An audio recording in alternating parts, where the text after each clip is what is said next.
Tristan, we are here. It is time. Pre-fall festival Oscar predictions. Venice is in 3 days, the 27th. La Grazia, Paolo Sorrento, La who made, Grazia! who made one of our favorite movies of the year so far, Parthenope, is the opening night film. It is time for our Oscar predictions. What are we feeling? How are we doing? Tristan, what are your thoughts?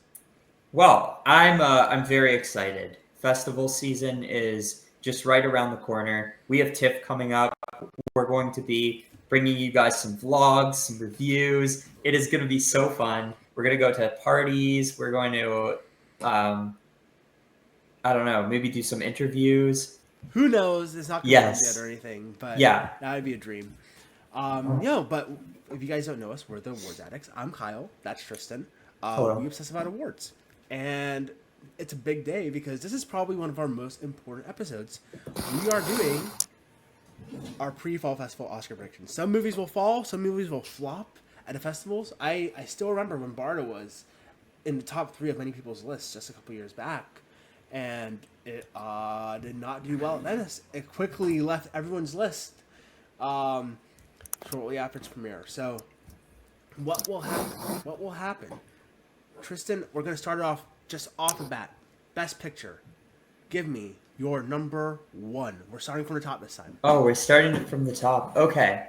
So I don't want to be boring, but it's helped me the past couple years to pick a film that is a known quantity that people have already seen, that we know is going to be a huge contender and has the support behind it. So I'm going to stick with Sinners for my number one right now.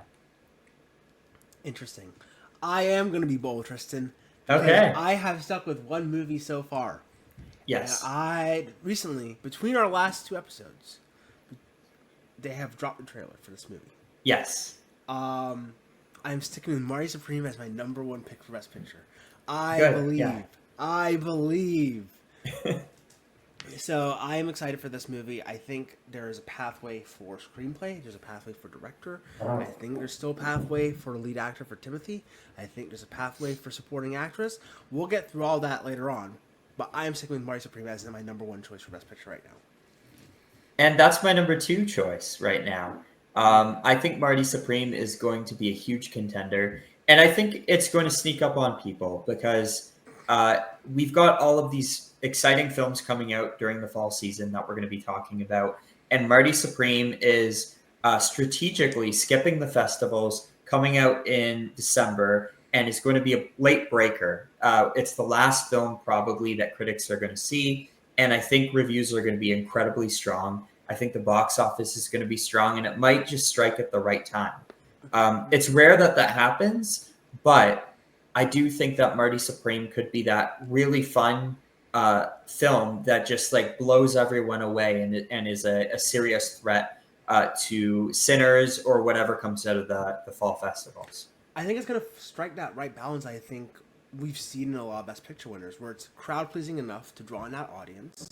Yeah. But it has that sharpness. It's smart. It's a smart movie. It's going to be Josh Safdie. So I feel it's going to be able to strike that balance. I think it's going to be very accessible, but it's also going to be something that if you want to, you can bite on more. You can chew on more of this movie. My number two movie is probably the first movie I will be seeing at the festival this year. TIFF. It's Sentimental Value. Nice. You've already seen this movie. I have, yes. The last time we recorded, you had not seen this movie, and now you have. And the last time I recorded, I think it was my number one. So, yeah. It's a great movie. It's an amazing movie. You're in for a treat. And I love Joachim Trier. I mean, Worst Person in the World is one of my favorite movies ever. But I don't think this is winning Best Picture after seeing it. I don't think so. I think it could win. Number two is misguided then. No, I think it's going to be a top five. You know what you just said? You said it can win screenplay. Yes. And when we get down to supporting actor, screenplay and supporting actor sounds like a Best Picture package to me. It could be the runner-up, but I don't see it winning. Yeah, so I think two is okay. I'm going to keep it at two. But yes. Tristan, what's your number three? My number three is Sentimental Value. Okay. So Well, yeah, not that far off. It's a beautiful movie, and it's the kind of film that I think is going to directly appeal to both younger and older members of the Academy, and it's very targeted at people working within the industry. Like it tackles familial issues in a way that's very specific to artists. And I have never seen a film like tackle a family drama in this specific way. And I think it's going to really touch people. So this will be a giant contender. I see it winning um, probably supporting actor and then maybe screenplay, although it's very tight. But yeah, I'm not sure if it wins picture. I don't know if it's necessarily because this is not to say anything about the film itself, but Honora was like a firecracker of a movie, and this is very subtle, very understated, and it's a heavy movie too. It's not as funny as Worst Person in the World. It's got its moments, but I'd say it's mostly a very heavy movie. as heavy as Anatomy of a Fall. In a different way. I think Anatomy of a Fall is like, I mean, it's a heavy movie, but it like it's a courtroom drama. It's like big in those courtroom scenes, and that dialogue is big. Whereas Sentimental Value, I think, is more. It's a quieter movie. It's got its moments where I think all of the actors have an Oscar scene, but for the most part, it's more subtle and it builds in a like a slower way. It's a bit of a slow burn. Interesting. Well, I will keep this in mind, and we'll have a conversation. And I could be wrong. Like maybe other people are going to feel differently, but most people I talked to afterwards said that they loved it. But it's a film that kind of grew on them throughout the movie and built to something rather than like a firecracker like a Nora, where the entire movie you're just like, you know, enraptured by it. So that to me doesn't scream picture winner because I think there are going to be people who are really passionate about it, but there might be people who find it maybe not quite. It's not quite flashy enough. I think I'm gonna be honest with you. I think if it places, this has the exact same amount of screenings as the Nora, 3 screenings. True. They might add another one. They if will. It places, Yeah. I will have to. I might have to move it to number 1, just because. Maybe I would love that. I mean, it would be great. Just because it worked with Parasite and Nora, where con plus the placement. Well, I guess this one didn't win the Palme d'Or, so maybe not. Yeah. But I don't know. There's something about this that. But it's just. This feels like it could happen. I think Parasite and Honora just have more broad appeal than this one. Mm-hmm. This is a quieter movie that's going to appeal a lot to critics, but I just don't know if it'll have that audience appeal. Yes. Well, you know what the interesting thing is, Tristan? We have the same top 3 because my number 3 is Sinners. Nice. Different order, but same top 3. Yeah, this is it's the movie of the year. Yeah. I'm going to be honest. And I've cited this sentiment that you relayed to me maybe 2 years ago now, where you said oftentimes the best picture is really the movie of the year. And I think that's why I feel somewhat justified in saying that you might be right about Sinners winning. But I don't know if there's been a movie as talked about, as dissected so far, that has been kind of in the cultural consciousness as much as Sinners so far. And I just don't see that happening for Sentimental Value. And even if Marty Supreme is a huge hit, it's not going to be in the cultural conversation as like Sinners. Yeah. And I think it kind of struck me. I was not a fan of Weapons. Weapons came out, and some people were like saying Weapons is going to get Best Picture nomination. No, I don't think so. Like, come on, guys, come on. Yeah. Sinners. Warner Bros. Has Sinners. Even if Warner Bros. Didn't have Sinners, One Battle After Another is still the next priority on the list. Come on, come on, guys. So, come on. What's your number 4, Tristan? My number 4 is a Netflix title. I think they're coming on really strong this year. I have Jay Kelly. Okay. I have the other one on my list too. Yeah. Okay, this is where our list is starting tonight, Bert. Okay. I guess you know what where my head is at with Netflix right now, but Yes. I I think we both have confidence in both the films, but I think we're swapped as to what's going to be the bigger contender. yeah I my number four actually is Rental Family. Okay, that's my number five. Okay, Yeah. well let's talk about it now. Okay. I think this has people's choice potential. I think everyone almost certainly agrees that this has people's choice potential. Yes. Jack Alda Coffee has it as Yeah. his number one movie uh, of the year, and going back, a lot of his number one movies. League of He's been Cinephiles in member Jake Alder-Coffey. Jake Alda Coffee, yeah, My former trivia partner. so true. So I'm gonna believe in him. I'm gonna believe. I've put it high. I was a denier for a long time. Tristan was higher on it for me for the past few prediction episodes. And But now you're higher than me. I'm now more Interesting. pilled on it than you. Yeah. So yeah, we're gonna go all in. Is this thing on this fake news? What It's did you not think? gonna. What did you think of the Rental Family trailer? Because we I never was really not a talked. fan. I I was wasn't not a fan either. of the trailer. No, I Yeah. wasn't either. I was really looking forward to this movie because I love the premise, but it looks a little saccharine. And maybe that's just the way they're marketing the trailer. I was thinking that this might take like a bit more of a subtler art, more artistic approach. I heard a lot of comparisons to like the Holdovers, where it is like a big crowd pleaser, but it's got that it doesn't feel as sappy. But this to me, it looked a little bit. It just I don't looks know. overly sentimental to me. I just don't really Yeah, care for it. It's probably not gonna be. I'd be surprised if it's my top 10 of the year. If it's really really good, if I really am touched in the heart, I think it could be. yeah, But I'd be surprised. But you will have to see our TIFF vlogs.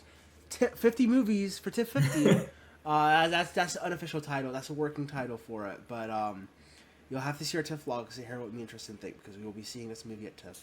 yes. So make sure you tune in next 2 weeks. In the next 2 weeks, sometime in the next 2 weeks.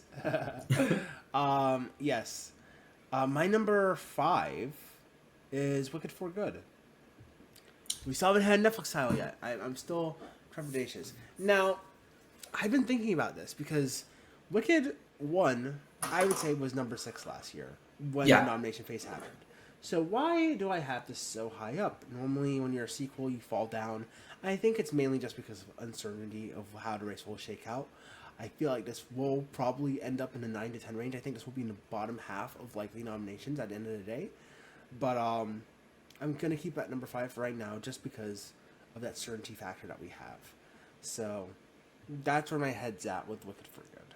We're pretty close. I'm number Wicked for Good's my number 6. So we're continuing this. I haven't Where said Jay Kelly yet, so Oh, true. we'll Yeah. see.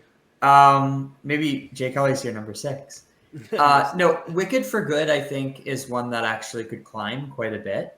I think I'm just higher on these other movies like Rental Family and Jay Kelly because I feel like they're about to. Actually, I think Jay Kelly is going to win the Golden Lion, and I think Rental Family is going to win the People's Choice. So I think those two are going to come out of the festival circuit really strong.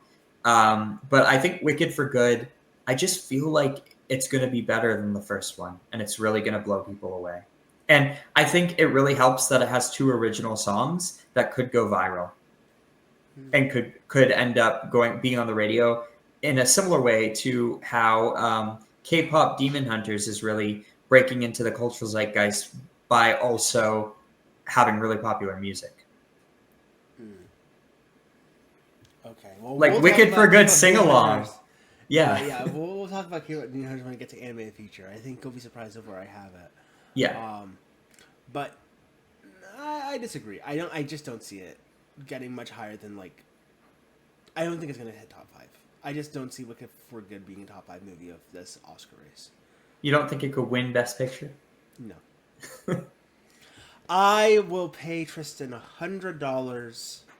No. My 40 yet. But Oh I'll yeah. pay Oh my Tristan God. $100 Yes. If Oh, that's if embarrassing. Wicked for Good wins Best Picture. If it wins I- Best Picture, I will pay you $100.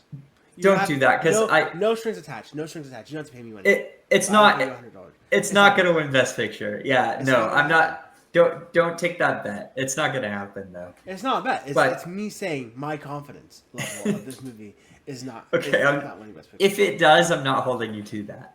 Okay. Thank you, Tristan. I appreciate that.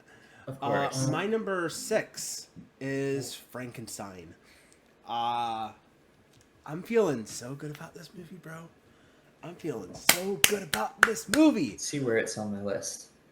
I really do believe. I can't deny. I believe that this is Netflix's top contender. I know everyone's on a J. Kelly train. I get it. George Clooney. That Vanity Fair piece was beautiful. Yes. But those Hollywood Reporter photos for Frankenstein were a little better to me. They were a little better to me. So Interesting. Yeah. I am always going to be Team Del Toro, even though Mayor is like my top 3 of 2019. But I'm always going to be Team Del Toro. Yeah. I'm on the Frankenstein train. So that's your number 6? That's my number 6. Well, my number 7 is Frankenstein. So My number 7 is J. Kelly. oh, look at that. Oh, that's pretty close together. Okay. Okay, so our top 7 is all the same. Yeah. Different movies in different orders. No begonia. Interesting. Okay. No begonia. Interesting. Yeah, interesting. Well, did I have begonia very high? I think it was my number 5 last time we recorded. I think So so it's too. moved down a little bit.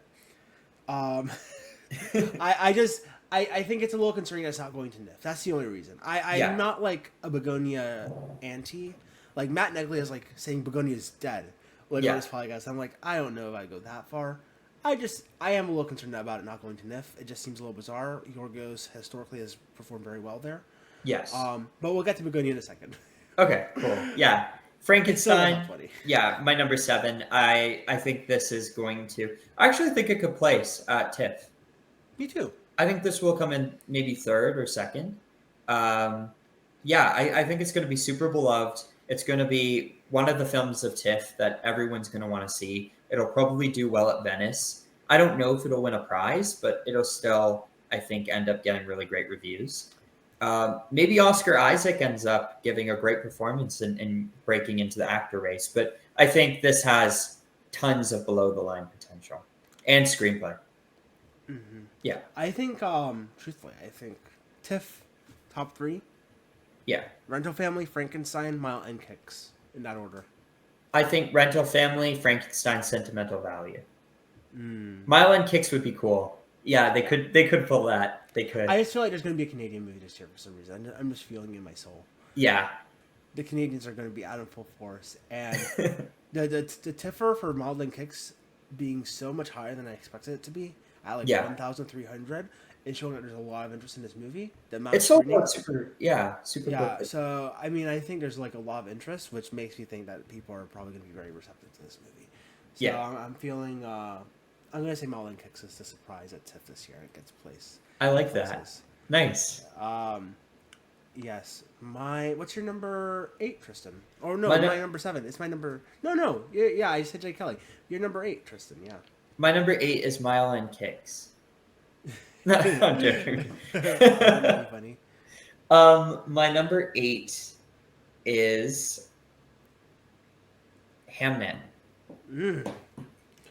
Okay, wait. Yeah. You didn't look at my thing, did you? No, I didn't. I don't believe you. Why is that your number 8? My number 8 is Hamnet. Oh, you moved it into your predictions? I moved it in yesterday. I moved it into. Yeah, I moved it in. I think Hamnet. Look, it's a little concerning that it's not playing Venice, considering Chloe Zhao is a Golden Lion winner. Those photos look good. They look amazing. They look so good. Good. I was like, oh my god, yes. I saw the photo of her with their I was like, oh yeah, absolute cinema. Production design winner. I think this could fight Wicked for production design. I really do. And Frankenstein. I put this film at number 1 in a certain category. I think that this is going to be amazing, and it's going to really blow people away. And yeah, this is. It looks like one of the hot tickets for TIFF too. It's like number 3 on TIFF right now. So, yeah, I'm very excited for Hamnet. I think people were underestimating it, and I actually think Begonia may end up being like I think people might walk out of that movie saying it's good, not great, and Hamnet they might be absolutely blown away. Yeah. Or maybe they both get nominated. Focus can handle too. Yeah. The book is good, not great for Hamnet, though. Yeah. Yeah. But it sounds like she's changing a lot. Like the perspective of the character. Like apparently Shakespeare has a much bigger role in this. Oh. Shakespeare's barely in the book. Yeah. Yeah. They don't even say him by name, right? No, they do. But he's Oh, yeah. Yeah. Okay, what's your number 9, Tristan? My number 9 is One Battle After Another. You looked at my list. I don't believe you.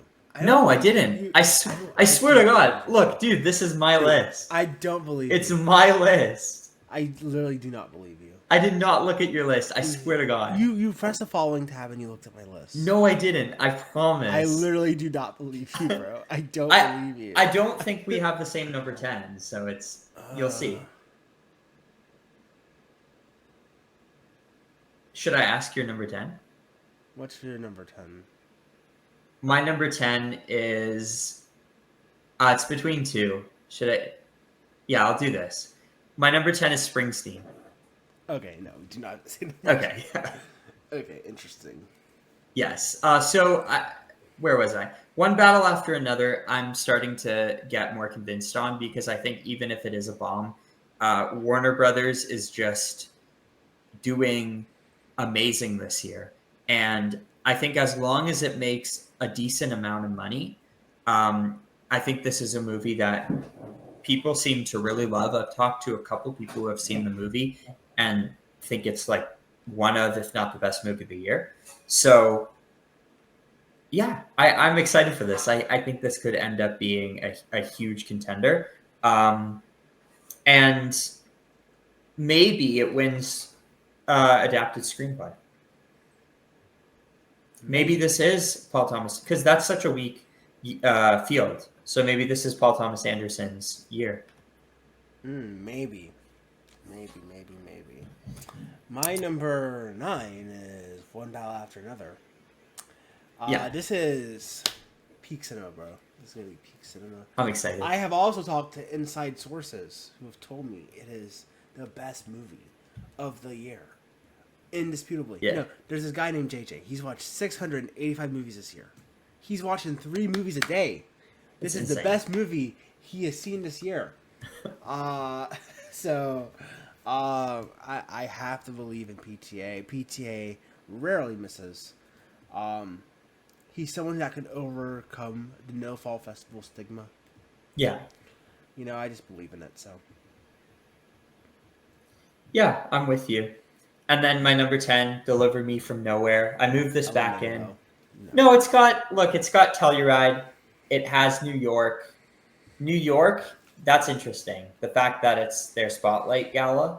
And it's got AFI. It seems like they're really going for it. And I don't know if the movie's going to end up being all that great, but I do think that it'll have enough support where it'll end up squeezing in, even if it's only like 5 nominations and not like a huge haul like A Complete Unknown got. I think it'll end up squeezing in at the end of the day. Can I be honest with you? I have been feeling more pilled on The Secret Agent. Oh, okay. It's not my number 10. But I do think Neon will get 2 this year. And I don't know. Oh. I think this will be the first time Neon gets 2. Yeah. And, it was just an accident. Is my number 10. Interesting. My number 11 is No Other Choice. So we're on 2 opposite ends of the Neon spectrum. Interesting. Yes, but I think this is the Palme d'Or winner. Jafar Panahi, he's looking like director as possible. Neon, I think wants it. I think they want it this year. I think they're going to treat Jafar Panahi differently than they treated Muhammad Rasulullah last year. Yeah. So, my number 11. You said it's No Other Choice for you. Yeah. Interesting. Park Chan-wook is not going to happen, buddy. It's not going to happen. You don't think so? No, I think maybe it could. I think I might even put it at 10. I'm thinking, should I take Springsteen out? Because No Other Choice also is getting like a lot of hype at TIFF. They're doing a gala for it, so they're premiering that at the Roy Thompson Hall, and the movie like has a lot of anticipation for it. I think the writers will block it since he's a scab. No, sure. Testament of Annalise, my number 11. I bumped that down a bit. I think that I saw The World to Come just recently, and I realized that she has a very different style than Brady, and they're two completely different directors. And I think we're expecting this to be similar to The Brutalist, and I don't think that's what this is going to end up being. I never said that. I never said that. I was expecting it to be a similar epic. I think it's gonna be. I think it's gonna be unique to Mona's vision. Yes. I was expecting this to be like Mamma Mia. Mamma Mia, Mamma with Mia. like the Shakers movement.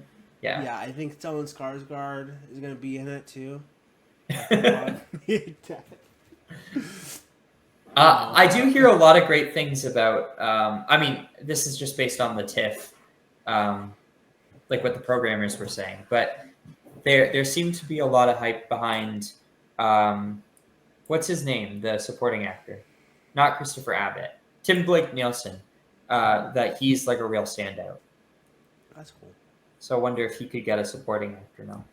Perhaps. Do you think I should get a haircut before TIFF? It's up to you. It's looking a little rough. Do you want something like? I just got one yesterday, but it's kind of all over. I'm gonna like cut everything off. What if I go? Can I come bald? Yeah, you can come bald. It's a You like still love me? Yeah, absolutely. Okay. I think maybe we should all go bald.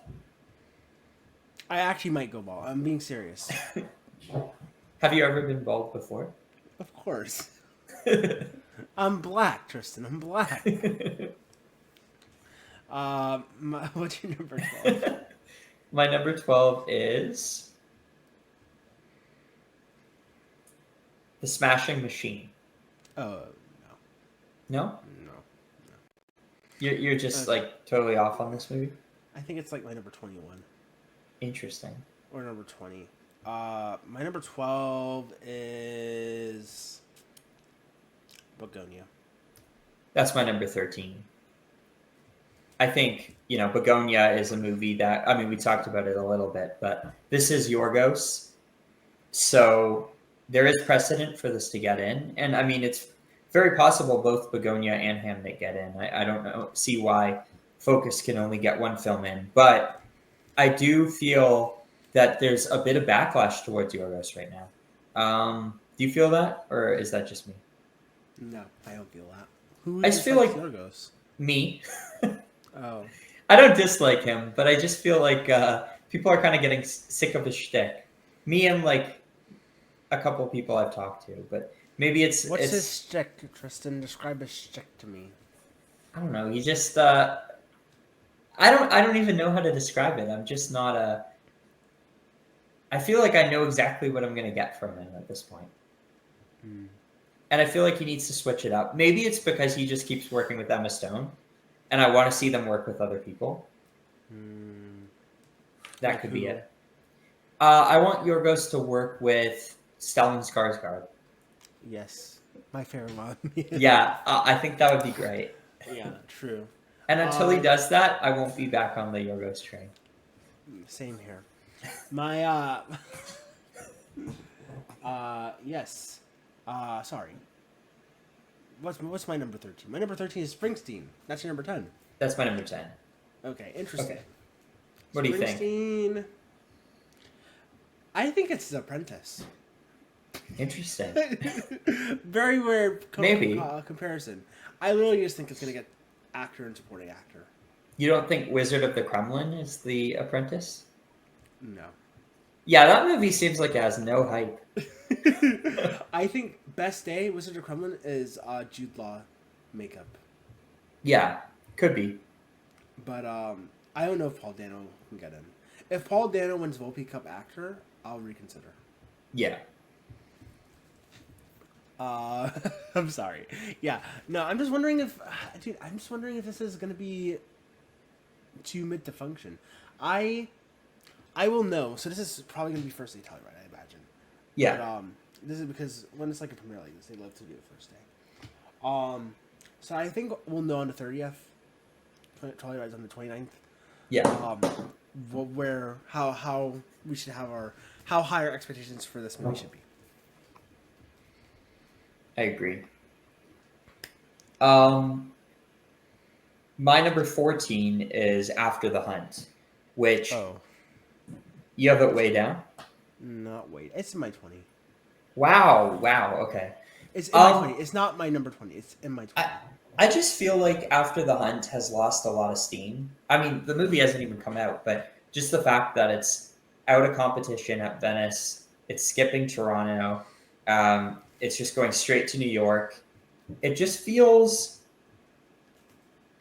I don't know. I think this may end up being a pretty divisive movie and one that causes a lot of people to be upset. And it could maybe also not have the substance to back up what it's exploring.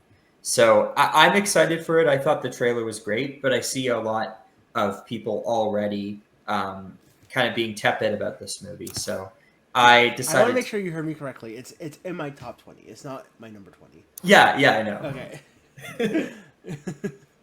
No, yeah, the trail the poster put me off. Yeah, it's a terrible poster. I'm just as like, it just reminded me of the sun, and I think I heard other people say the same thing. I was like, yeah. Yeah. I don't know. I don't know if I believe. I wonder. It may. I think like it's gonna be a climb. I feel like I'm gonna. It's the only Venice. It was the first Venice premiere to sell out all of its showings. Oh, So wow. there's a lot of hype behind it. People are Yeah. still gonna go see it.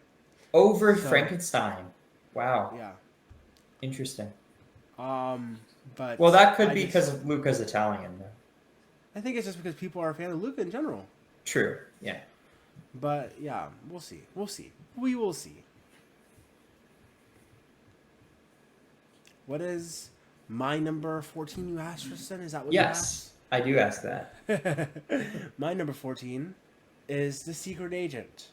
Okay. I am becoming so pilled on this movie. I kind of believe in it. Director, actor at Cannes. That's an insane combo. That's an insane combo. Come on. Come on. Dude, I'm wondering if Neon can pull off the double. And maybe it's not no other choice. Maybe it's not, it was just an accident. Maybe it's been a secret agent all along. Yeah. Come on now. Come on now.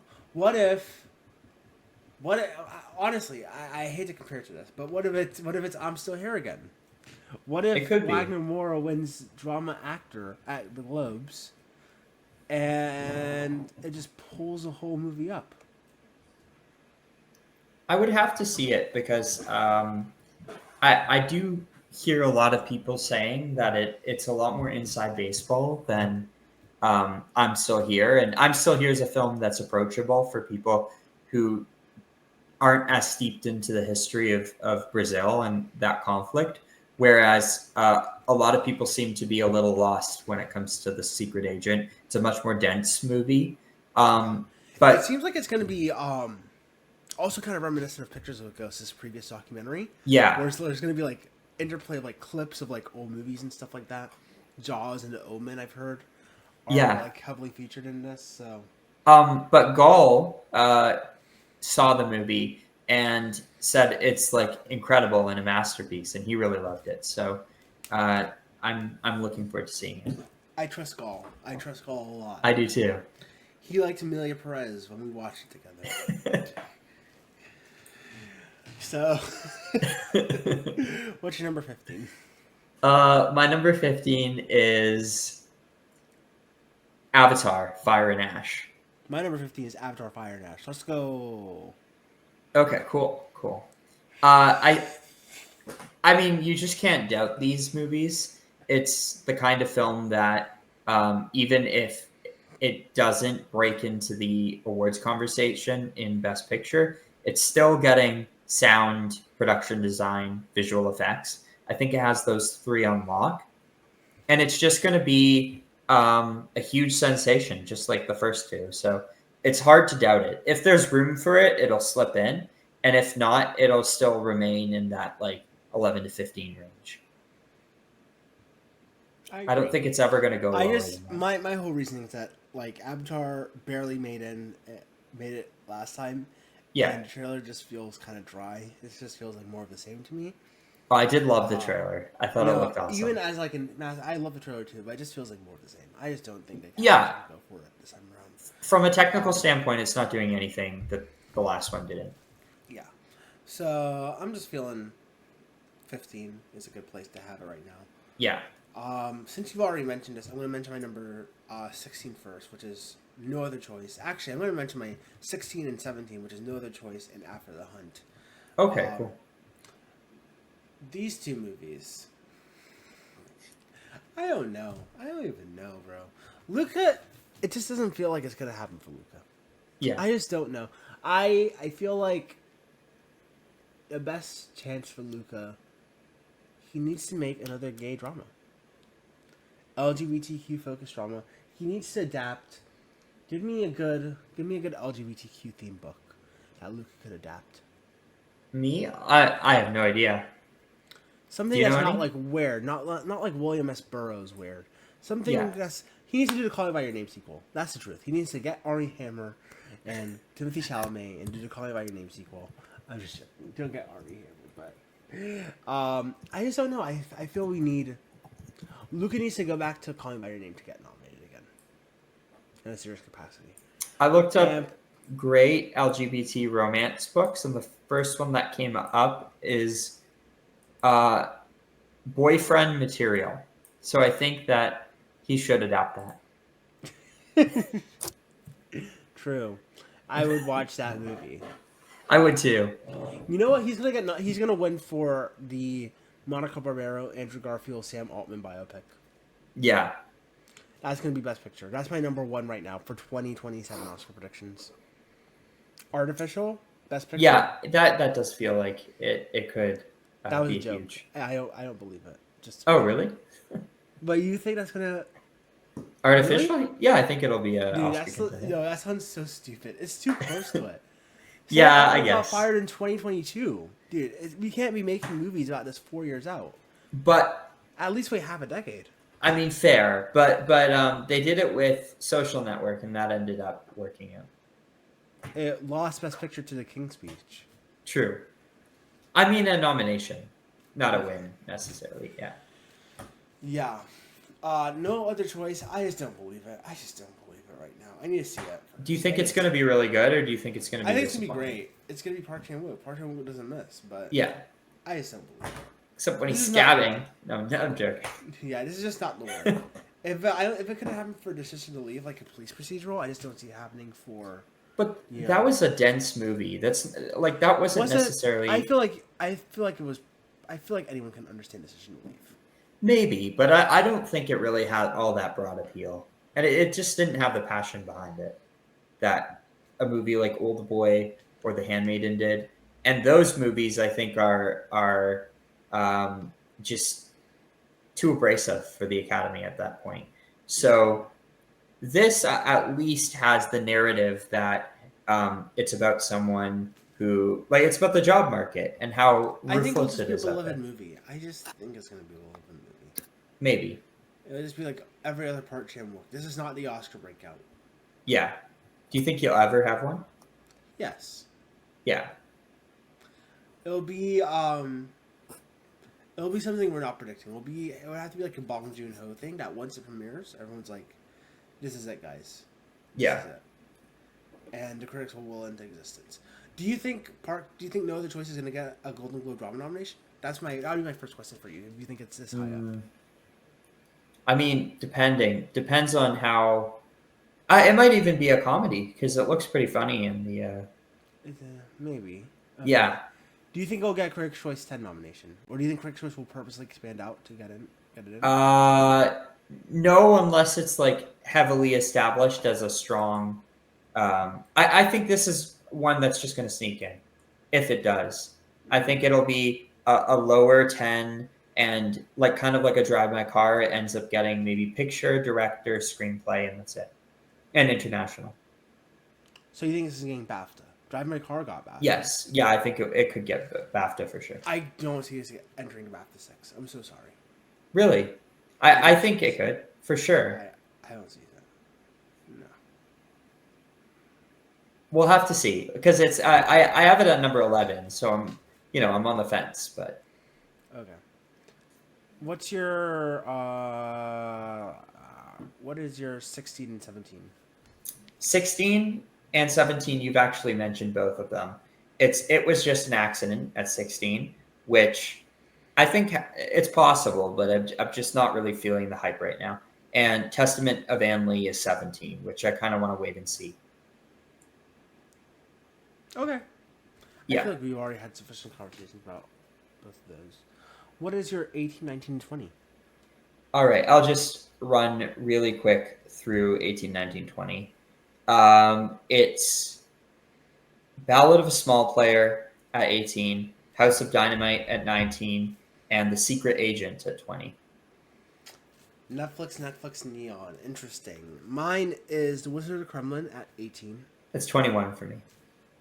Is this thing on at 19? It's 22 for me. The Smashing Machine at 20. That's crazy. That should be way higher.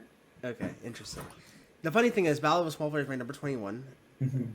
House of Dynamite is my number 24. What was the other one that you mentioned? Secret Agent, which was higher on your list. That was my 14. Yeah. And my number 22 and number 23 is Wake Up Dead Man and Anemone. Yeah. Anemone looks really good. That really looks good. Yeah. Yeah, Kremlin, I feel like we understand. I'm really hyped for this. I think it's going to be a banger, but this is not the Oscars thing. It's all over its ass. No, is this thing on the closing night NIF slot? It gives me the ick. No. Yeah. Smashing Machine? I'm all on Marty, baby. I'm all on Marty. I just don't believe it. Believe it. I think it's their second priority, and I think we could see it get some nominations, major ones. Tell me about Ballad of a Small Player, House of Dynamite. So Ballad of the Small Player, you can't doubt Edward Berger, and I also just really liked the trailer. I thought it looked cool. It doesn't quite look like an Oscar contender to me. It just looks like a really fun thriller. But it could like really get into the psyche of this character and like be a compelling gambling addiction drama. But I was really impressed by the stylized cinematography. Good. Yeah, it looks sick. I'm really excited for seeing this at TIFF. And I think Colin Farrell, if it wasn't such a competitive year, I'd have him in my 5 easily. Right now I have him just on the outside at like 6 or 7. But he'll definitely be showing up at places like Golden Globe, SAG. And then House of Dynamite, I'm a little less confident in this. I don't know. Bigelow, I feel like she hasn't been around for a while, but I think her last couple movies have maybe not aged that well. Like, I haven't seen them, but like The Hurt Locker and Zero Dark 30, I do hear less and less people really going to bat for those movies, despite how huge they were when they came out. So there's just not as much anticipation for a new Bigelow political thriller. I think what people really want from Bigelow is her to go back to like the Point Break, Strange Days type action sci-fi stuff. But I don't know. This is how we win. Bigelow and James Cameron, they have to get together and they have to create drama, just like how they did for your 2009 Oscars, where they were top 2, Hurt Locker versus Avatar, and their ex-wives and ex-husbands. Who will win? That's how we get them in. We have to start creating clickbait articles about Bigelow and James Cameron having drama. I agree. Okay, I'm so sorry. I'm getting a little hyped up. Let's move on to Best Director, Tristan. All right. Did you want to start with Best Director and say who you have at number 1? My number 1. Sounds good. is Ryan Coogler for Sinners. Okay. First black man to win Best Director will be happening this year. Yes. Agreed. Do I you? also have Kugler at number one, just like I have Sinners at picture. I think this is I don't want to say it's a done deal, but I think it Oh, well, feels I would go. That's not a done deal at all. it feels like it's just a great opportunity to award someone who has been so good for the industry for so long. I mean, um, he's Black Panther and Creed were massive, massive sensations, and now Sinners, this original creation, is just the movie of the year. And I think a lot of people respect Coogler. He's going to be out there on the campaign trail, really talking about the film and giving his interpretations. And I really do think this is his year. I have him at number one. I don't like. I don't like that Alfonso Cuarón has Steve McQueen's Oscar for I 12 Years a agree. Slave. That's insane. That is For best- nuts. Gravity is not better directed than 12 Years a Slave, No, but it is okay. I hate Steve Gravity. McQueen, I think it's a terrible movie. it's a bad movie. Yeah, it's so bad. But it's crazy because Alfonso Cuarón is still the best of the three amigos, so Yes. yes. Sentimental Value is my number 2. Fair. Interesting. Marty Supreme is my number 2.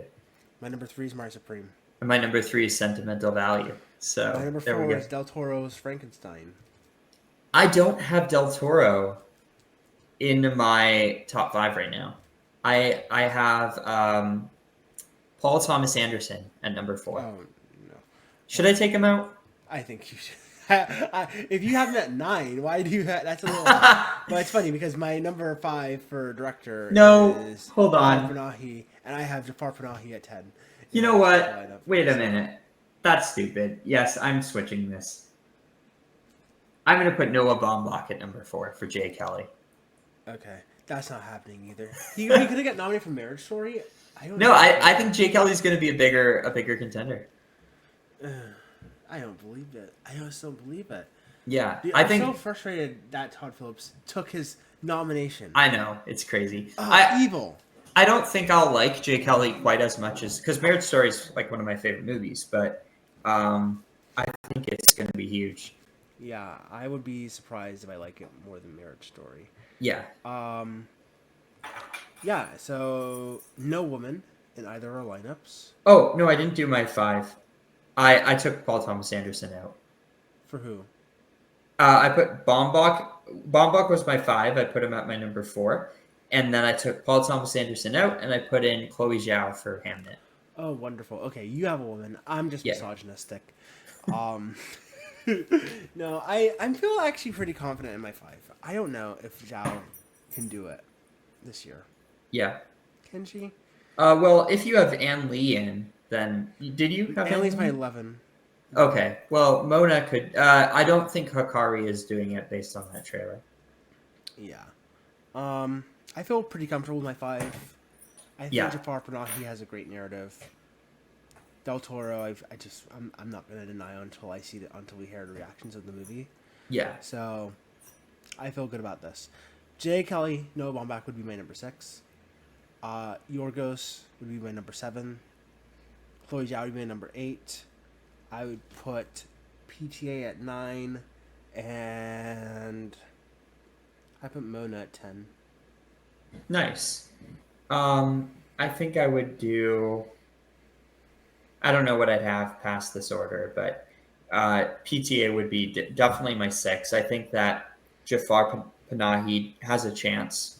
Really good narrative if that movie makes it into picture. Even if it doesn't, I could see that being a thing that the director branch want to do.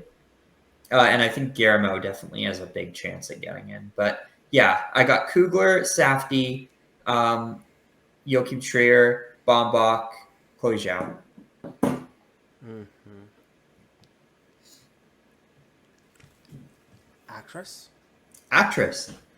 Okay, I have a new number 1. I'm keeping the same number 1. So, who is your number one? Amanda Seyfried for The Testament of Anne Lee. Nice. It is her year. It is her crown. I have another number one here. Is it Jessie Buckley for Hamlet? It is. I'm high on Hamnet. I think that Jessie Buckley is someone who seems like she's just gonna end up being considered one of the greats. She's an incredible director. I almost said filmmaker, and she, I think, really sinks into her characters and is gonna do great things with Chloe Zhao. And I she's really, beloved by the Academy because she was able to pull off that surprise nomination for The Lost Daughter. yes, yeah. I think the Academy are impressed with her. Yeah, my number 2 is Jessie Buckley. Okay, interesting. All right. Well, my number 2 is actually Cynthia Erivo. My number 3. Okay, do you want to take a guess? Cynthia Erivo? It's Renata Reinsva. Okay. Renata Reinsva right now is my number 4. My number 4 is Cynthia Erivo. My number 3 is Julia Roberts for After the Hunt. My number 5 is Rose Byrne for If I Had Legs, I'd Kick You. And my number 5 is Rose Byrne for If I Had Legs, I'd Kick You. So you have no Amanda Seyfried in. No, I took out Anne Lee. I think I'm worried. I don't know. I think this could end up being a really huge thing, but I could also see this end up being a real miss, and a film that's like very divisive. I just was not impressed by The World to Come. I thought it was really bad, and it killed my anticipation. Either. I love Vox Lux. Oh, you don't like Childhood of a Leader either. I haven't seen that. No, I love Brady. Brady, I've been on the train for him since Vox Lux. Like, Vox Lux was one of my 10 favorite movies of that year. I was a massive fan. And The Brutalist was my favorite movie of that last year. So, believe me, I want to put this in, but I just like was not having The World to Come. And I don't know, the musical aspect makes me think of The End, makes me think of Annette, and those are comparisons that scare me a little bit when I think, whether or not this is going to be an Oscar contender. And then it doesn't have distribution. Almost every single distribution company seems like it has a pretty stacked slate, except for Mubi. Could Mubi push this a 70 millimeter run of this last minute? I don't know. I believe in them. You think they'll do it? I feel like what's your take on the Sequoia Capital stuff? What's the Sequoia Capital stuff? Oh, yeah. I'm out of the loop. Mubi's under a lot of controversy. Yeah. Due to their association and taking money. Movies, obviously, all indie studios are funded by venture capitalists, but they're taking money from a very Israeli defense fund. Oh, Sequoia geez. Capital. So a lot of filmmakers reach out to Mubi to ask them to stop doing it. Eddie Wong, who had a movie last year called Vices Broke at TIFF, that got acquired by Mubi. Mubi completely shelved his film. Like, they're not going to release his film anymore because he spoke out against Mubi.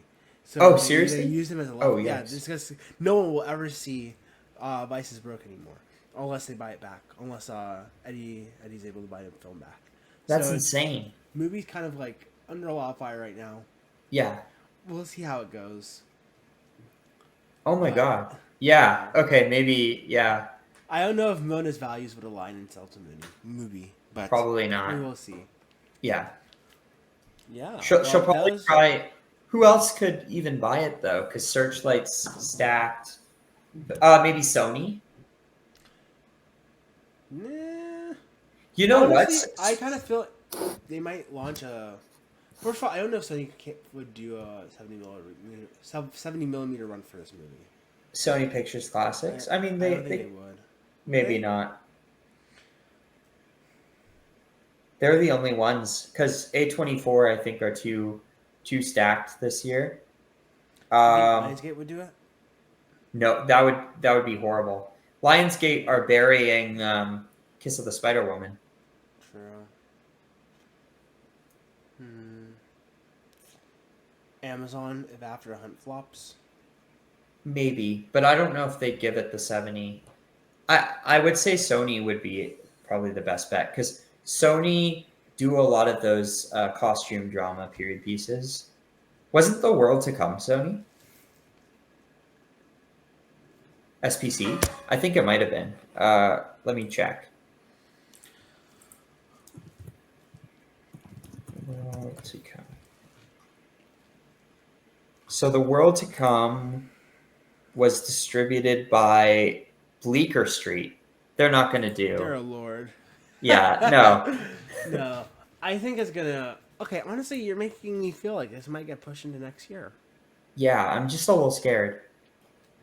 So I don't want to predict it yet. Okay, well, I'm gonna stick with it because I already committed. But let's go down to actor. Yeah. Who's your number one, Tristan? I've got Chalamet. I Timmy at got number one. Chalamet too. Yeah. We're all on the train.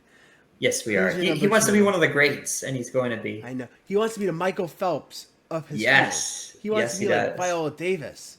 God, he's the goat, bro. He's the goat. Who's your number two? My number two is George Clooney for J. Oh, J. we're Con. on the same wavelength. Let's see if we can keep it up. Who's your number three? My number three is Dwayne Johnson for Okay, the never Smashing mind. Machine. It's over. It's over. It's Joe over now. I could see this happening. I want to talk about this for a minute because Yeah. A24 last year almost got 3 contenders in. Yeah. Daniel Craig sadly missed, but they were able to get 2 in last year. Almost 3. They've proven that they can juggle 2 lead actor contenders. I am just a little trepidatious about this. I just want to see if, once again, if he wins Volpe Cup, not only do I think I'd put him in, I'd put him like top 2. Yeah, I think I would too. I fully. Oh no, because if Jay Kelly wins Golden Lion, George Clooney can't win Volpe.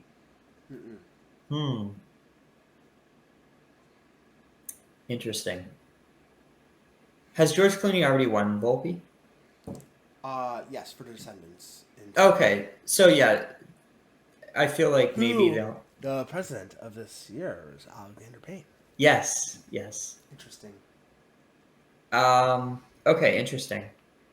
I think, yeah, I don't know. I just feel like Dwayne could win Volpe. I think he's going to blow people away with that performance. And it just, it's the kind of performance that the Academy are going to really want to get behind because it's completely transformative. He's got an auteur filmmaker behind him. And, people love their boxing dramas. And this is a former, or I guess current wrestler, probably, Mark one is of. not a current wrestler. No, The Rock is. Okay. Yeah, The Rock's in his last season, I think. Or he did a comeback or something like that. But people love The Rock, so I really do think, not as an actor, but as a wrestler, and having him in a wrestling or a boxing drama, I think people are going to go out and see it, and it's going to be a big hit. Yeah, I don't know. I'm gonna predict if he does if the reviews are raving. Can you imagine Dwayne Johnson on the Hollywood Reporter roundtable? That's going to be huge. Oh my God, Dwayne Johnson. What would Scott Timmy, Piper even ask him? I don't even know, but Dwayne Johnson, Timmy, Colin Farrell. Who else would be on that roundtable?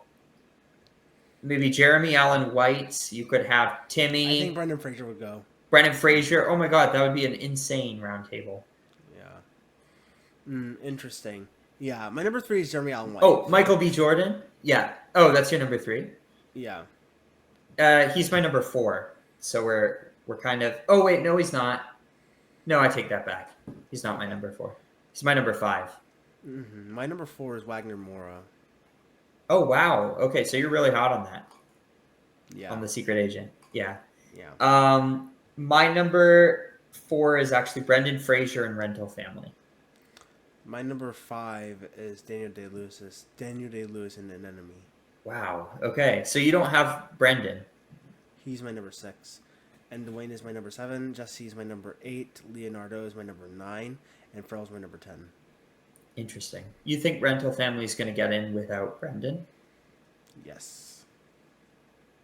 I think it's strong enough. Honestly, I just don't know who I take out. I feel like I'm pretty confident in top 3. Yeah. And can Daniel Day-Lewis be denied? Yes. I think this is going to be like a horror movie. Okay, I'll put Brendan over Daniel. Yeah, I don't think, like, Daniel Day-Lewis, I think, is maybe the best actor ever, like, of all time. I'd put him at number 1. But I think this is going to be more of a horror movie, or, like, not quite up the Academy's alley. And I think maybe he'll get some nominations along the way, but I don't know if we'll see him.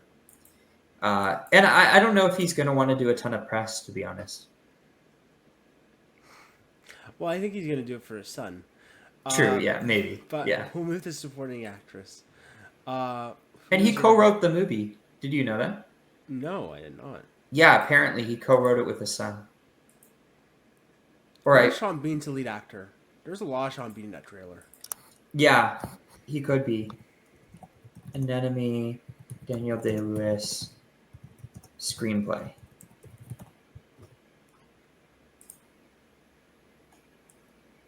Yeah, he wrote it. Okay, well. Hot. Yeah. Are you ready for supporting actress? Let's do it. Who do you have at number 1? Ariana. I also have Ariana at number 1. I just think it's going to be an amazing performance, and she had so much momentum last year that I decided, you know what, I'm going to keep her at number 1. Yeah. My number 2 is Gwyneth Paltrow. My number 2, you might yell at me for this. Is it Laura Dern? No, it's Emily Blunt for The Smashing Machine. Oh, I have her actually quite high up. She's like okay. Nice. My number 3 is I'm going to do Elle Fanning for Sentimental Value. That's my number 3 as well. My number 4 is Ingna. My number 5 is Inga. My number 5 is Glenn Close. Who's your number 4? Your number 5 is Glenn Close? For Wake Up Dead Man. Interesting. It's really tough. Who do I want to do?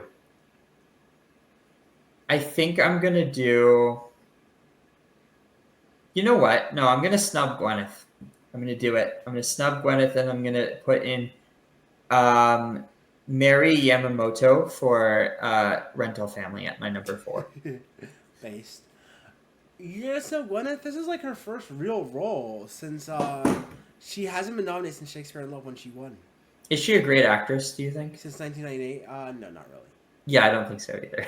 So, I think we're past that. I think people have an impression of her being a great actress because of the Weinstein. Do they? Shakespeare in Love stuff. I think so. I think Goop has kind of clouded some of that. That's fake news. Who Really? cares if she sold like candles that smell like her vagina? No, I'm being serious. Who cares? Yeah, no, I don't think it's takes film seriously cares. I don't think it's just that. I think it's like her Goop show, the show that she had, where she was like, I didn't know she had a show. That's on Netflix. Yeah, it's a Netflix series. Yeah, and she basically like did Goop therapy sessions where she'd like do crazy stuff like acupuncture with porcupines and stuff, and all the crazy stuff she wouldn't do. You've lost context. You lost context about what people care about. You lost context. It's okay. This is Marty Supreme's top 3. Just predict her. Anyways. Over Mary Yamamoto? Yes, over Mary Yamamoto. Best supporting actor. Should I put Gwyneth in? No, it's okay. Okay. Who's your number 1? My number 1 for best supporting actor is Adam Sandler for Jake Kelly. That was not what I was expecting you to say. Yeah. Damn. Sentimental Value must not be good. No, it's great. It's great. Okay. My number 1 is Stellan Skarsgård. My number 2 is Stellan Skarsgård. I think they're back and forth. My really. number 2 is Delroy Lindo for Sinners. Oh wow, 2? Yeah. How high do you Really? have him? Oh, I don't have him in my 5. Oh, that's crazy. Should I take Andrew Garfield out? No, no. Maybe. Oh, for After the Hunt? Yes, you Yeah. should. Wait, that's so high. Wait, why do you even have him in? No, I have him. I have him at my number 5 right now. Anyways, I have at number 3 Akira Yamamoto for Rental Family. At number 3, I have Adam Sandler. Okay, cool. My number 4, I have Sean Penn for One Battle After Another. I think you looked at my thing. I have Sean Penn. No, because my number 5 is Andrew Garfield After the Hunt. My number 5 is Akira Yamamoto. Do you think I should take So it's just out? Delroy and Andrew Garfield that we have flipped out. I don't know if I see a Sinners actor. But you have it winning Best Picture? I do. Any acting nominations? Yes, I do. What was the last movie to do that? Was it Coda? Parasite. No. Uh, Oh, yes. Parasite. No, Yeah. it was Parasite, yeah. Yeah, I think. Interesting. Yeah. It can happen. Before that, what was it? What was it? Not Moonlight. Nope. Oof. I have to go Only Once in the far back. Expanded Era. I think it was a Hurt Locker. Yes, would have been The Hurt Locker. Even The Artist. One actor. Yeah, for Gene Valdumo. You make a good point, Kyle. I think I might have to put Delroy Lindo at number 5 Interesting. over Andrew Garfield. Or you could put Michael B. Jordan in lead actor. I think it's too stacked for that performance to get a nomination. I also feel like I feel like the lingering feeling of Michael, of the Five Blood snub is still lingering. Yeah. Yeah, I do think so. I think people do love Delroy Lindo. What about Miles Caden, though? That's possible. He's a little young. This is his first performance. Yeah. I would say... I don't know if Dominic Sessa couldn't do it. I think he wins Young Actor at Critics' Choice, and that's it. Maybe. Maybe. I thought he was better than Dominic Sessa, I gotta admit. Me too. Yeah. I wasn't the biggest fan of Dominic Sessa's performance. I think Me neither. Hyping it. Yeah, to me, he was good, but it was kind of like, same with Gabriel LaBelle. Like, I loved Gabriel LaBelle. Actually, no. I thought Gabriel LaBelle was better than Dominic Sessa. Dominic Sessa felt like a kid performance to me. The best child performance of the 2020s is Alan Kim Minari. It's possible. That was a great performance. Yeah. The thing is, Val Caden, I just don't see anything for him past SAG Ensemble nomination. Yeah. Sinners gets a SAG Ensemble nom. And Young Actor prizes. If Gotham nominates him outside of the Young Performer category, like if he actually gets a Supporting Actor nomination there, then I'll believe it. Yeah. That would just prove to me that there's some industry folk who actually are taking this seriously. You're getting tired. I'm getting tired. Let's move on to original screenplay. All right. Original screenplay. My number 1. I'm going to do, for now, Sentimental Value at my number 1 spot. I'm doing Josh Safdie and Ronald Bernstein from Marty Supreme. Nice. Okay. Interesting. This is my package for Best Picture. Screenplay, lead actor, picture. At my number 2, I have Jay Kelly. My number 2, I have Sentimental Value. My number 3, I have Marty Supreme. My number 3, I have Sinners. My number 4, I have Rental Family. My number 4, I have Jay Kelly. And my number 5, I have Sinners. My number 5, I have Rental Family. I think this is just like such a stacked 5. I don't even know if it necessarily even matters the order, because I think all 5 are in contention to win. Screenplay? Yeah. I don't think Rental Family can win screenplay. We'll have to see. But American Fiction won screenplay. That was a TIFF People's Choice crowd Yeah. pleaser. Same with Green Book. Yeah.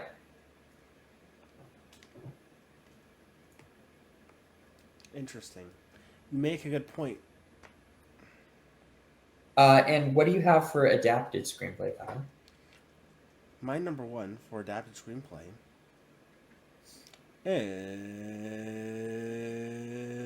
is Frankenstein, Mm-hmm. written by Guillermo del Toro. Nice. At number one right now, I have one battle after another. I think maybe it's PTA's year. I'm just gonna stick him up there and see what happens. Yeah. Yeah, You think PTA is getting his Oscar for this movie? I don't know, but might as well, About try. killing neo Nazis. Could in this be. day and age of Donald Trump.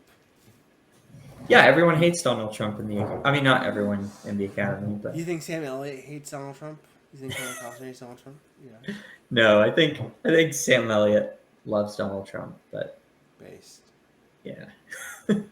What are these gay cowboys? What is this? Wait, what was this? What was this? Why was he angry about the power of the dog again? It was like gay cowboys in New Zealand. Yeah, he was saying that's not how cowboys really are. He was saying it was inauthentic to the cowboy life. Very funny. My number two is Ryan Johnson for Wake Up Dead Man. 2. Wow. His other two got nominated. I don't know, bro. I just put him high. My number 2 is Chloe Zhao and Maggie O'Farrell for Hamnet. That's my number three. My number 3 is Frankenstein, Guillermo del Toro. My number three is. Sorry, my phone went black. Is PTA for One Battle After Another. My number 4 is Wake Up Dead Man, A Knives Out Mystery, Ryan Johnson. My number five is Ballad of a Small Player. So no Begonia. We're just like totally. Sure. Yeah, You keep it in. I'm gonna put Will Tracy Begonia at number 5. I think even if the film flops for picture, it'll probably still be an interesting movie, and I could still see it getting in somewhere. Yeah. Let's move to the best casting because my five has not changed at all. It's Okay. the same. Interesting. Do you remember what I had last time, Tristan? I do not. What did you have last time? Wicked, Springsteen, Marty, Sentimental Value in that order. Okay. I think this will favor top 5 movies in Best Picture and movies based on iconic characters and real people. So I think people like Alphaba and Bruce Springsteen and Marty Supreme will be biased, and top contenders like Sinners and Sentimental Value will squeeze in there. Yeah. That's So you have Deliver Me from Nowhere in there? Yes. I think it will favor people. I think it will favor biopics and iconic characters. And my number 6 is Frankenstein, just because iconic character. My number 7 is Jay Kelly, just because it's going to be it's going to be a role that's embodying like the George Clooney overture. Yeah. My number 8 is Hamnet. My number 9 is One Battle After Another. My number 10 is... I'm going to say Wake Up Dead Man, just because it's going to be a huge ensemble. So for best casting, I have Sinners, Marty Supreme, Wicked for Good, Rental Family, and Sentimental Value. So Rental Family for Springsteen is the only switch that we have. Only swap. I think Springsteen is definitely possible, but I do think there is going to be some overlap between ensemble and casting. I think the fact that Rental Family has a big ensemble of actors that some are known for television, like Shogun. Some are, I think there's a child actor in there that it's her first role. And it seems like it's got a big supporting cast. So that's where I'm at with that one. Deliver Me from Nowhere is certainly, I think, in the mix. I just, right now, I think that's going to be a smaller music biopic. I feel like it's not going to have like a huge amount of characters. In the same I'm way trying to think that, actually because what precursors do we actually have for this? It would be Critics' Choice Ensemble, right? SAG yeah, Ensemble, and then BAFTA Casting. Those are our only three precursors. yes, And then the Casting Gold. yeah, I don't even know how we determine which one is the most important. yeah. It's tough. This one we Um, just kind of have to wing it. yeah, this is the first year. I'm still gonna like unless Springsteen misses everywhere. I actually don't think it will get BAFTA Casting. That feels odd. Yeah. Now it feels like it would be odd. What was the last? What got BAFTA Casting nominations last year? Honora won BAFTA Casting, Yeah. but what was nominated? Was there any biopics nominated last year? I don't think The so. Apprentice, A Complete Unknown, Kneecap. Okay, yeah, it's gonna get BAFTA Casting. I think actually. Never mind. I changed my mind. Elvis won BAFTA Casting. Yeah, there's a music biopic bias here. Mhm. Okay. Okay, I trust. I trust. I think I'm right. I think it's gonna buy. I think casting will be biased towards iconic characters and real people, Yeah. and then top movies and Best Picture. Okay. Did you want to kind of rush through some of the smaller categories, or do you want to just call I it think we on? just should just do the other picture categories, so international documentary and then animated, and we'll just wrap it up for today. Sure, sounds good.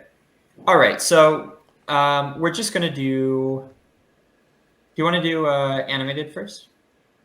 Sure. I have K-pop Demon Hunters number one. I do too. Number two. Number two, Well, I have Scarlet. two you have Scarlet. Yes. Three, I Yeah. have Zootopia 2. Four, I have Nessa 2. Five, I have Arco. So interesting. I have the same five, a different order. I have. Wait, let me go back. I have K-pop Demon Hunters right now. I think is my number one. I think that's such a huge um, cultural sensation at the moment, and I could see. Yeah, it is a phenomenon in the same way that something like Sinners was. It feels it's an original property that is completely taking over the zeitgeist. Um, so I have to put that at number one.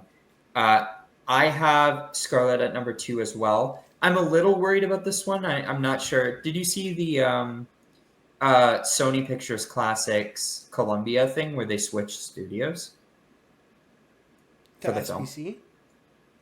Do you They think went that's to a SPC. yeah? Do you think that's a good thing, or do you think They like left Columbia and went to SPC. yeah? I mean, SPC's typically better with awards, Okay, but no. That's actually concerning because isn't Crunchyroll under Columbia? That's where the I anime thought stuff so. usually goes to. Yeah, Um, I actually have to look into what Sony Pictures Classics history with animated movies are because yeah. I have a feeling it's not good. I feel like I remember they've had anime movies in the past that did not get nominated. Yeah, so I'm not quite sure what that means, but the fact that it is playing like having a huge festival run is pretty crazy. So you know that's not something that Mamoru Hosoda's other films have done. So I definitely feel like it's a good sign, but I'm a little tepid on it. But I have it at number two for now. Three, I have Zootopia 2. Four, I have Nija 2. Five, I don't have Arco. I'm wrong. I have a Little Amelie. Cool. Yeah. I'm excited to see that movie. Yeah. Okay, they had triplets of Belleville. Oh, that was huge. I Yeah. know that got Oscar nominated. Mhm.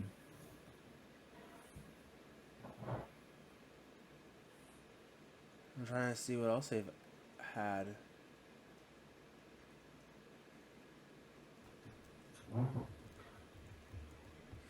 I am trying. Ba, ba, ba, ba, da. Ba, ba, da, ba, ba, ba. They had Propopolis, which got nominated. Yeah. They had Waltz with Bizarre, which got nominated. Okay, so they've done. I'm not gonna make a. They've had The Illusionist. they had the Red Turtle in addition. That was with collaboration with Studio Ghibli. That got nominated, right? Yeah, that got nominated. The only one, the last one that they had that did not get nominated was They Shot the Piano Player and The Peasants. Yeah. Both of those did not get nominated. So recently they've actually failed, and they have a good history with getting nominated in the past. Okay, I'm gonna stick with it then. Those were just flukes. We'll say Yeah. for now. Exactly.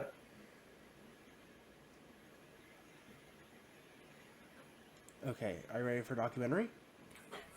Yes. What is your number one for documentary, Kyle? My number one is 2,000 meters to Andrivica. Okay, different number ones. My number one is The Perfect Neighbor. My number two is A Perfect Neighbor. My number two is 2,000 meters to Andrivica. My number three is Cover Up. My number three is Mr. Nobody against Putin. My Wait. number four is... Would they have two Ukraine movies in there? They did it for the year of House of Splinters and Navalny. Oh, okay. Two anti-Russia documentaries. Yeah. My number three is Cover Up. My number four is Put Your Soul on Your Hand and Walk. This is in Venice, Kiev, and New York. This is about a Palestinian that got murdered. So. Oh, maybe I should put that. Have you heard about this movie at all? I believe so. It was at Cannes, right? Yeah, I don't know. Maybe.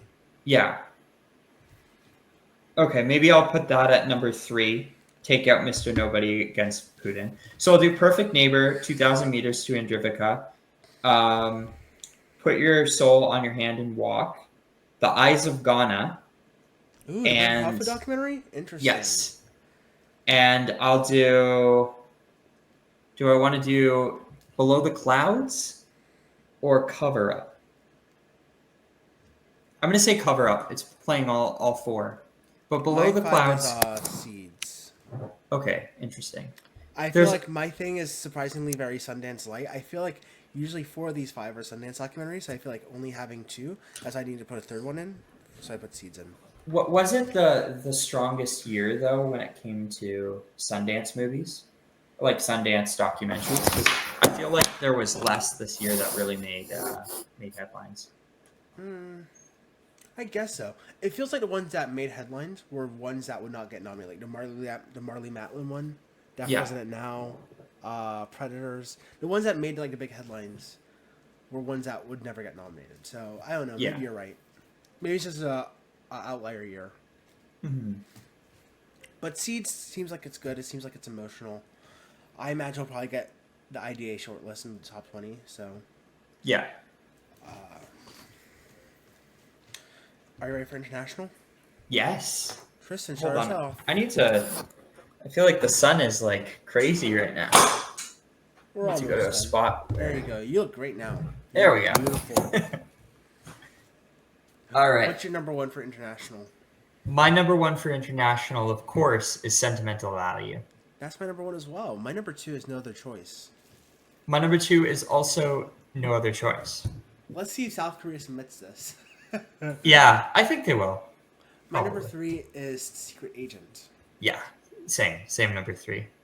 My number four is The President's Cake. Let's see if Iraq submits this. Okay, my number five is The President's Cake. Okay, they just announced Germany has submitted this.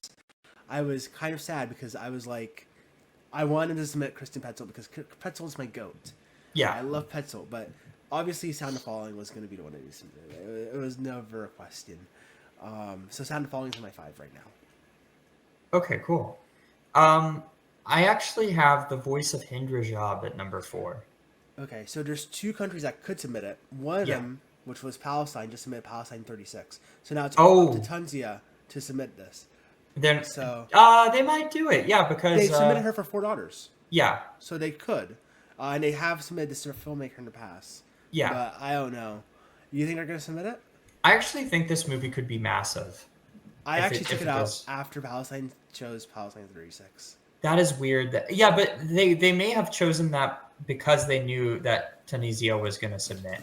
Also, they might have wanted to submit a Palestinian filmmaker Okay. instead of a filmmaker from Tunisia. I'm gonna wait till Tunisia submits before I put it back in. Yeah. Yeah. Well, those are our above the line Oscar predictions, guys. Tristan, any last words? Well, yeah. Thanks for doing this with me, Kyle. This was fun. Very It's always a excited to pleasure. It's maybe always so we can jump on here a couple times during the week or after Venice before TIFF and kind of talk about some of the films that have premiered.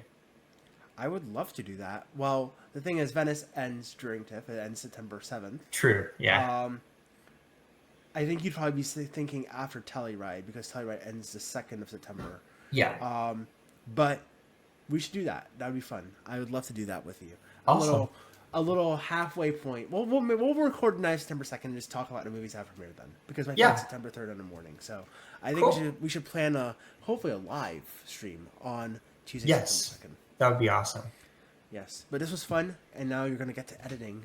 So Yes, good luck. I'll I do wish that you right now. luck. Thank you. Good luck, King. Thank you guys. We're the Awards Addicts. Please like, subscribe, share with a friend. We're really gonna start ramping up the content. Like we mentioned earlier, we have the TIFF vlogs coming up. That's gonna be a big thing. That's probably gonna come to you.